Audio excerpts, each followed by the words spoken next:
Welcome students. আজকে আমি তোমাদের যে গোলকের অতি সংক্ষিপ্ত উত্তরধর্মী প্রশ্ন 15 নম্বরের অঙ্কগুলো করাবো। দেখো, এ অপশানে এতে আছে বহু বিকল্পীয় প্রশ্ন এমসিকিউ।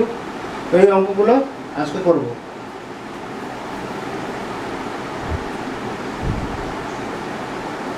দেখো 15 এ রোমান 1 2r একক দৈর্ঘ্যের ব্যাসার্ধ বিশিষ্ট নিরেট গোলকের আয়তন। অপশনগুলো যে দেওয়া আছে সেই অপশনগুলোর মধ্যে কোনটি সঠিক সেটা আমরা বসে দেখি। তাহলে নিরেট গোলকের ব্যাসার্ধ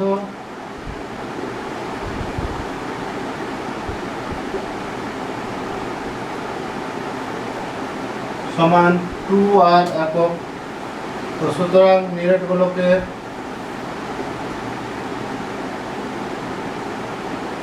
আয়তন 4/3 পাই 2r হোল কিউব ঘন একক। 4/3 পাই ইন্টু 8r কিউব ঘন একক সমান 432। তাহলে 32 পাই আর কিউব বাই 3 ঘন একক। তাহলে এই অপশানটা হচ্ছে এই অপশানটা সঠিক উত্তর। 2 নম্বর অঙ্কটি দেখো, দুটি নিরেট গোলকের আয়তনের অনুপাত 1:8 হলে তাদের বক্রতলের ক্ষেত্রফলের অনুপাত। 4টি অপশান আছে, তাদের মধ্যে কোনটি সঠিক সেটা আমরা এবার দেখব।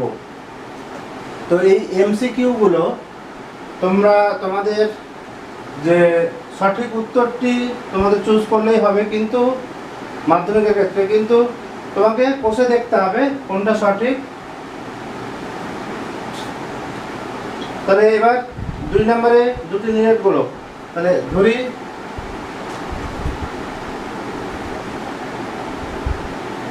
প্রথম গোলকের ব্যাসার্ধ সমান r1, দ্বিতীয় গোলকের ব্যাসার্ধ r2। এককগুলো লিখে দাও। তাহলে আয়তনের অনুপাত বলেছে, তাহলে গোলক দুটির আয়তনের অনুপাত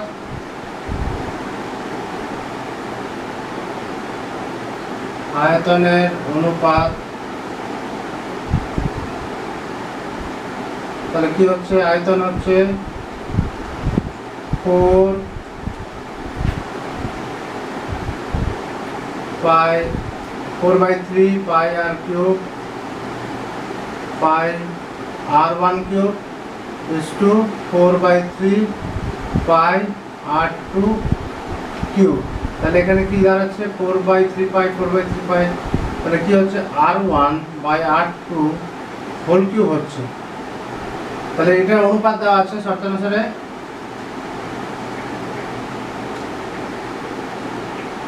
r1/r2 whole cube is equal to হচ্ছে 1/8।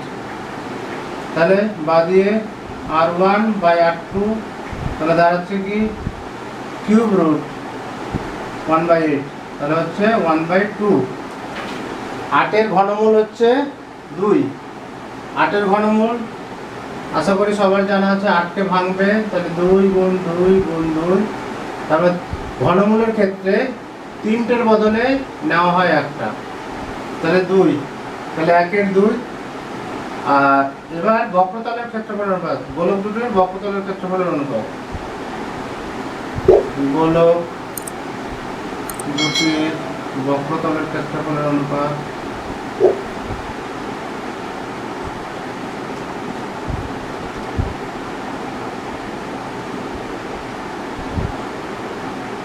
তাহলে হচ্ছে 4 pi r1 square by 4 pi r2 square সমান হচ্ছে r1/r2 হোল স্কোয়ার। তার মানে 1/2 হোল স্কোয়ার সমান 1/4। তাহলে 1/4 কোন অপশনটা, 1/4 হচ্ছে বি অপশনটা উত্তর।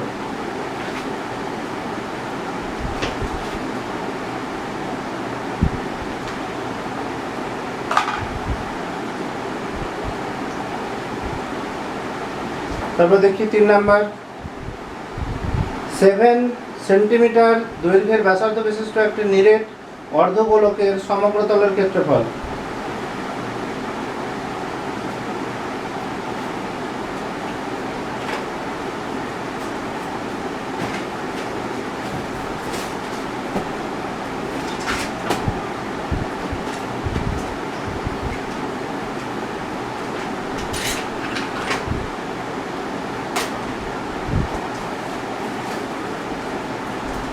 তিন নম্বর,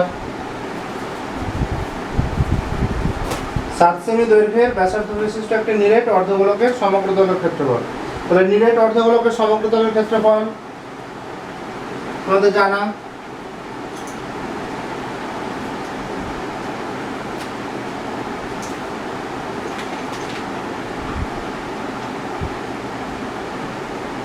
সমগ্র তলের ক্ষেত্রফল, সমগ্র তলের ক্ষেত্রফল সমান 3 পাই r স্কয়ার বর্গ একক। তাহলে এখানে 3 ইন্টু 22 7 ইন্টু ব্যাসার্ধ দেওয়া আছে 7 সেমি, তাহলে 7 স্কয়ার বর্গ একক সমান 3 ইন্টু 22 7 ইন্টু 7 ইন্টু 7 বর্গ একক। তাহলে হচ্ছে 66কে 7 দিয়ে গুণ, 642 642 আর 4 46, 462 বর্গ সেমি। এটা বর্গ সেমি হবে, এটা বর্গ সেমি। তাহলে 462 বর্গ সেমি। আমাদের পায়ের মানটা এখানে বসানো নেই, পায়ের মান বসানো নেই মানে 7 7 49, 49কে 3 দিয়ে গুণ করলে কত হয়? পায়ের মান এখানে বসানো নেই, তাহলে পায়ের মান আমাদের বসাতে হবে না, পাইটা রেখে দেব।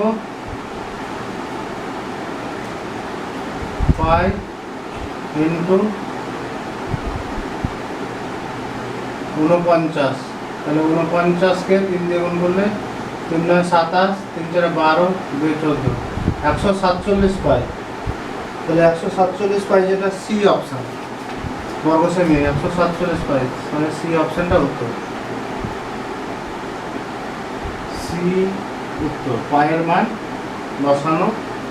বসানোর দরকার নেই। 4 নাম্বার, দুটি নিরেট গোলকের বক্রতলের ক্ষেত্রফলের অনুপাত 16:9 হলে তাদের আয়তনের অনুপাত কি হবে? তাহলে বক্রতলের ক্ষেত্রফল একই রকম, দেখো 2 নম্বরে যেভাবে আয়তনের অনুপাত দেওয়া ছিল বক্রতলের ক্ষেত্রফলের অনুপাত করেছি, এখানে 4 নম্বরে আমাদের বক্রতলের ক্ষেত্রফলের অনুপাত দেওয়া আছে, আয়তনের অনুপাত নির্ণয় করতে হবে। তাহলে দুটি নিরেট গোলকের বক্রতলের অনুপাত, বক্রতলের ক্ষেত্রফলের অনুপাত, ক্ষেত্রফলের অনুপাত ফর্মুলা দিয়ে 4 pi r1 square by 4 pi r2 square. তার মানে কি দাঁড়াচ্ছে? r1 by r2 whole square. এটা প্রশ্নানুসারে এটা দেওয়া আছে,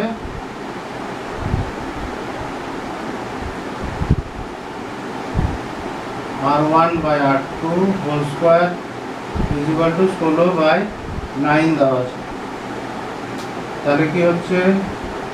r1 by r2 is equal to root over 16 by 9 is equal to তাহলে হবে 4 বাই 3। তাহলে এবার আয়তনের অনুপাত, আয়তনের অনুপাত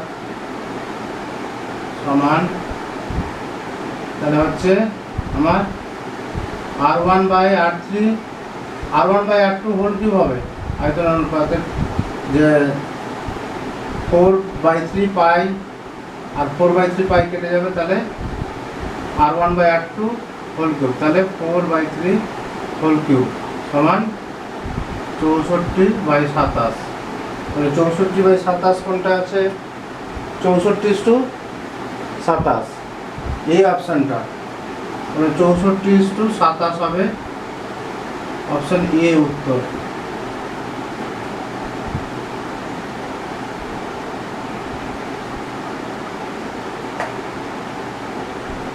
এই অঙ্কগুলো ভীষণ সহজ, তোমরা যদি একটু ভালো করে মনোযোগ সহকারে অঙ্কগুলো দেখো তাহলে সহজে এই অঙ্কগুলো করতে পারবে।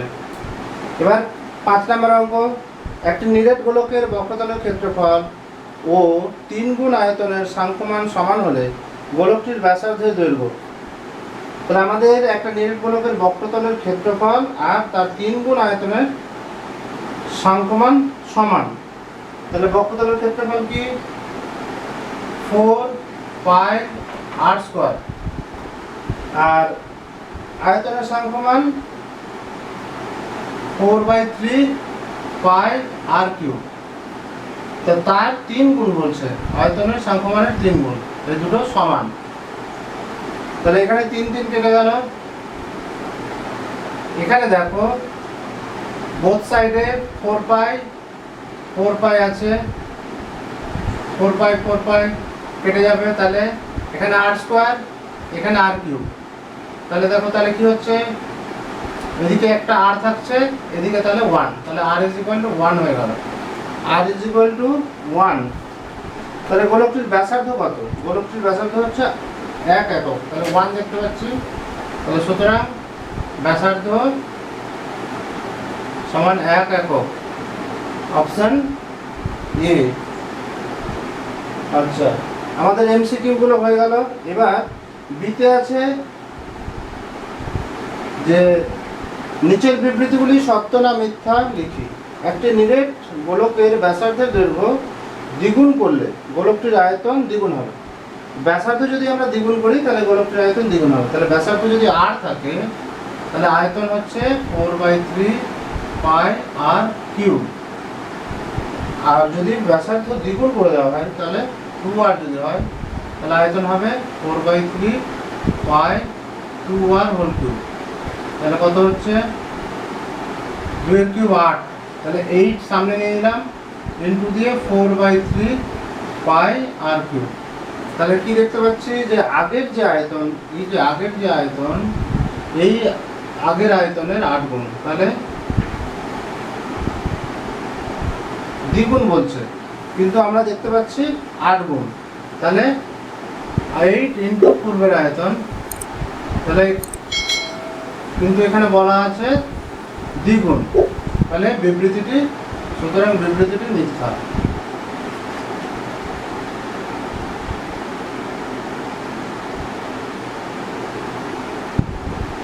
এটা রোমান 1 হলো।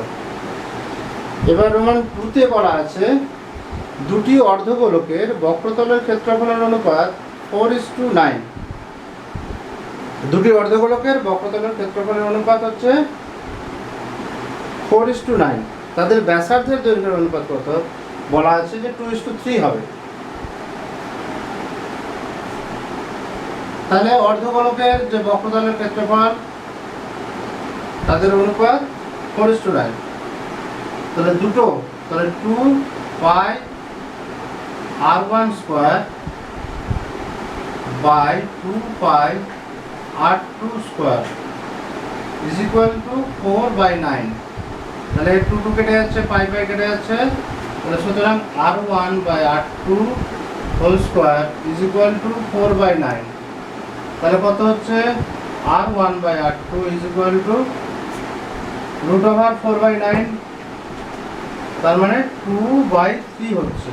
তাহলে 2:3, তাহলে তাদের ব্যাসার্ধের দৈর্ঘ্য অনুপাত 2:3 হচ্ছে। এটাকে 2:3 লিখতে পারবো। তাহলে এটা বিবৃতিটি সত্য, সুতরাং বিবৃতিটি সত্য। এবার আমাদের সিতে শূন্যস্থান আছে, তাহলে শূন্যস্থানগুলো কি হবে? তাহলে শূন্যস্থানে আছে এক নাম্বার একটি তল বিশিষ্ট ঘনবস্তুর নাম। তাহলে একটি তল বিশিষ্ট ঘনবস্তু হচ্ছে গোলক।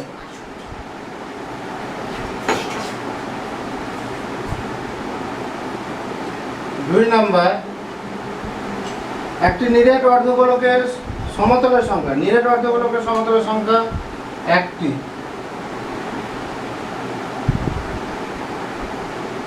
আর 3 নম্বর হচ্ছে একটি নিরেট অর্ধগোলকের ব্যাসার্ধের দৈর্ঘ্য 2r একক হলে সমগ্র তলের ক্ষেত্রফল। নিরেট অর্ধগোলকের সমগ্র তলের ক্ষেত্রফল আমরা জানি 3πr²। তাহলে r এর জায়গায় আমার 2r বসবে। তাহলে আমি এই অঙ্কটা করে দেখি। তাহলে 3πr² r এর জায়গায় 2r বসাই। তাহলে হচ্ছে 3 × 4, তার মানে 12πr²। তাহলে এখানে হবে 12, যে শূন্যস্থানটাই হবে 12। এবার 16 এর অঙ্কগুলো। 16 এর রোমান 1। একটি নিরেট অর্ধগোলকের আয়তন এবং সমগ্র তলের ক্ষেত্রফলের সাংখ্যমান সমান। অর্ধগোলকটির ব্যাসার্ধের দৈর্ঘ্য কত তা লিখি। তাহলে অর্ধগোলকের আয়তন ধরি নিরেট অর্ধগোলকের ব্যাসার্ধ সমান r একক। তো শর্তানুসারে অর্ধগোলকের আয়তন, তাহলে অর্ধগোলকের আয়তন হচ্ছে 2/3πr³ সমান সমগ্র তলের ক্ষেত্রফল। তাহলে নিরেট অর্ধগোলকের সমগ্র তলের ক্ষেত্রফল হচ্ছে 3πr²। সাংখ্যমান সমান, তাহলে বা দিয়ে এখানে r², r³ এখানে r², তাহলে একটা r থাকবে, পাই পাই কেটে যাবে। তাহলে হচ্ছে r is equal to 9/2। r is equal to 9/2। তাহলে অর্ধগোলকটির ব্যাসার্ধ তাহলে কি হচ্ছে 4.5। তো সুতরাং নিরেট অর্ধগোলকটির ব্যাসার্ধ সমান 4.5 একক।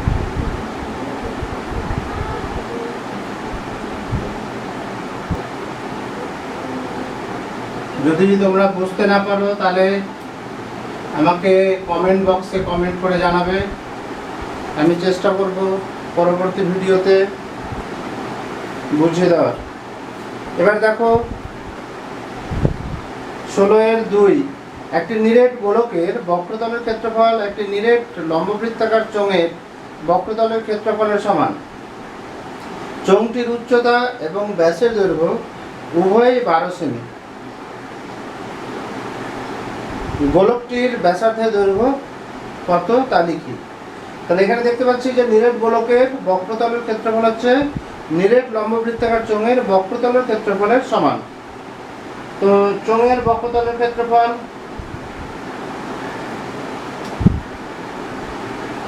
এটা হচ্ছে চোঙ।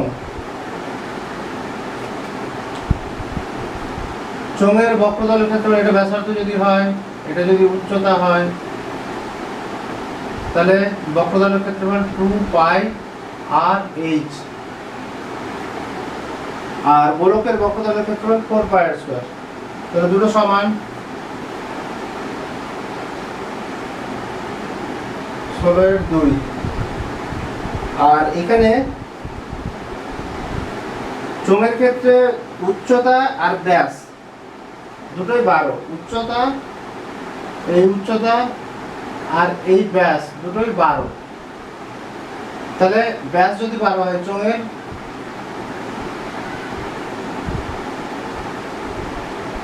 উচ্চতা সমান 12 সেন্টিমিটার এবং ব্যাস সমান হচ্ছে 12 সেন্টিমিটার। সুতরাং চোঙের ব্যাসার্ধ সমান হচ্ছে 6, 12/2 মানে 6 সেমি। তাহলে গোলকের আমরা ধরে নিচ্ছি নিট গোলকের বক্রতলের ক্ষেত্রফল, তাহলে ধরি গোলকের চোঙের উচ্চতা দেওয়া আছে, এখানে ধরার দরকার নেই। আর ধরি গোলকের ব্যাসার্ধ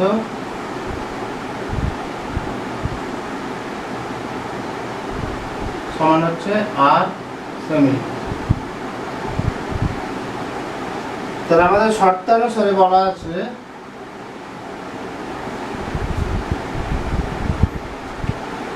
four pi r square is equal to 2 pi r, r এর জায়গায় বসবে 6 আর h এর জায়গায় বসবে 12। তাহলে বাদ দিয়ে দেখো দুই দিক দিয়ে পাই কেটে যাবে, তাহলে থাকছে এখানে 4r square is equal two 2 * 6 * 12। বাদ দিয়ে r square is equal two 2 * 6 * 12/4। 2 × 4 3 × 6, তাহলে 3 × 12 36। সুতরাং r ইজ ইকুয়াল টু √36 সমান 6 সেমি। তাহলে গোলকের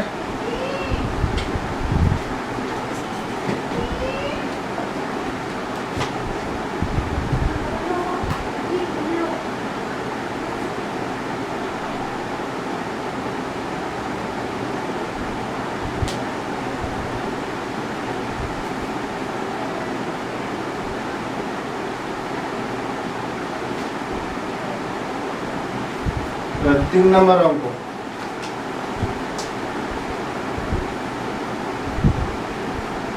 একটি নিরেট অর্ধগোলকের সমগ্র তলের ক্ষেত্রফল এবং একটি নিরেট গোলকের বক্রতলের ক্ষেত্রফল সমান। অর্ধগোলক এবং গোলকের ব্যাসার্ধের দৈর্ঘ্যের অনুপাত কত তা লিখি। অর্ধগোলকের ব্যাসার্ধ ধরে অর্ধগোলকের ব্যাসার্ধ সমান r1 একক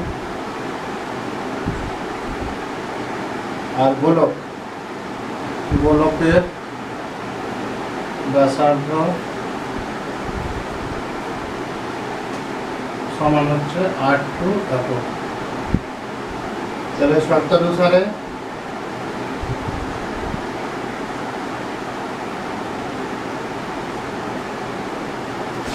पाई r स्क्वायर মানে অর্ধগোলকের সমগ্র তলের ক্ষেত্রফল 3 পাই r square is equal two নিরেট গোলকের বক্রতলের ক্ষেত্রফল মানে 4 পাই r স্কয়ার।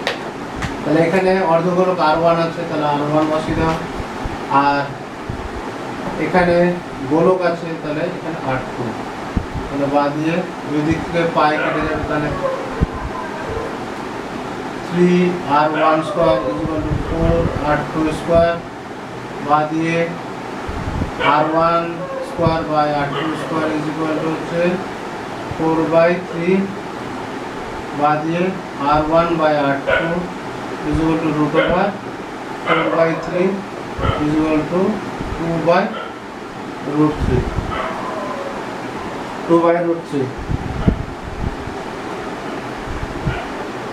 তাহলে সুতরাং অর্ধগোলক এবং গোলকের ব্যাসার্ধের অনুপাত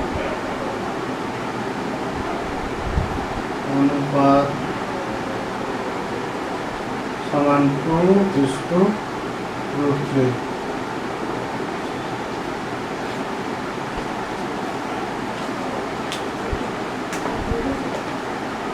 যারা অলরেডি আমার চ্যানেলটিকে সাবস্ক্রাইব করেছো তাদের অসংখ্য ধন্যবাদ, এবং যারা এখনও আমার চ্যানেলটিকে সাবস্ক্রাইব করোনি, নতুন আছো, তারা সাবস্ক্রাইব করে পাশে থাকা বেল আইকনটিকে প্রেস করবে, যাতে করে আমার নতুন ভিডিও আপলোড হলে নোটিফিকেশন তোমাদের কাছে চলে যায়।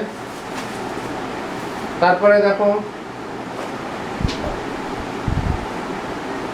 4 নম্বর অঙ্ক, রোমান 4। একটি নিরেট গোলকের বক্রতলের ক্ষেত্রফল s এবং আয়তন v হলে s³/v² এর মান কত তা লিখি। পায়ের মান না বসি, পায়ের মান বসাতে হবে না।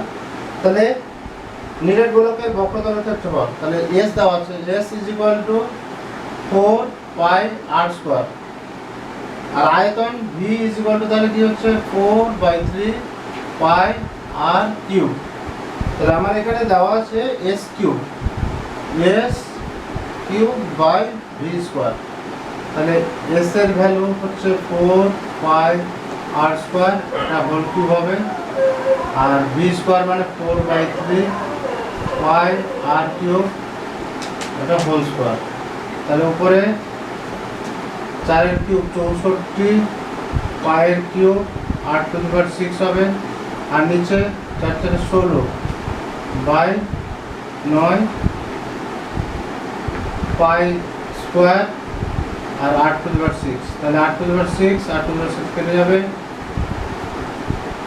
তাহলে হচ্ছে কত, এখানে পাই স্কয়ার আর এখানে পাই কিউব, তাহলে পাই হবে। তাহলে এখানে তো 64 পাই ইন্টু 16 9 9 16 করে দেবো, তাহলে 4 16 64, তাহলে হচ্ছে 36 পাই, এই মানটা হবে। আচ্ছা, এবার 16 এর রোমান 5 অঙ্কটি করব। দেখো, একটি গোলকের ব্যাসার্ধের দৈর্ঘ্য 50% বৃদ্ধি করলে বক্রতলের ক্ষেত্রফল শতকরা কত বৃদ্ধি পায় তা লিখি।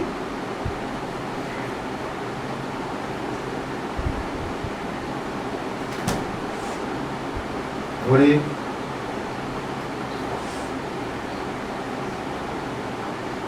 গোলকটির ব্যাসার্ধ সমান r একক।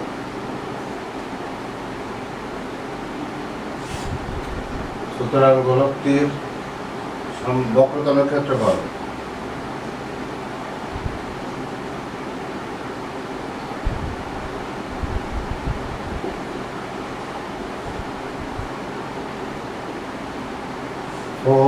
πr² বর্গ একক।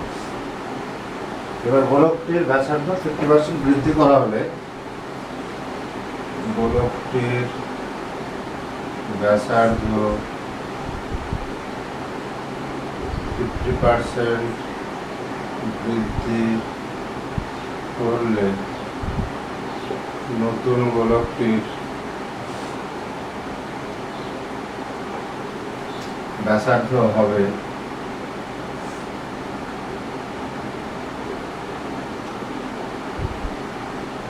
r1 = r plus 50/100 into r একক। সুতরাং 3r/2 একক। সুতরাং নতুন গোলকটির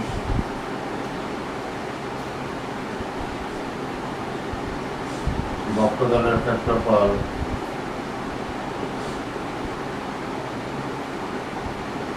সমান 4πr1²। এই r1 এর জায়গায় বসাতে হবে মান, তাহলে 4π3r/2 হোল স্কয়ার বর্গ একক।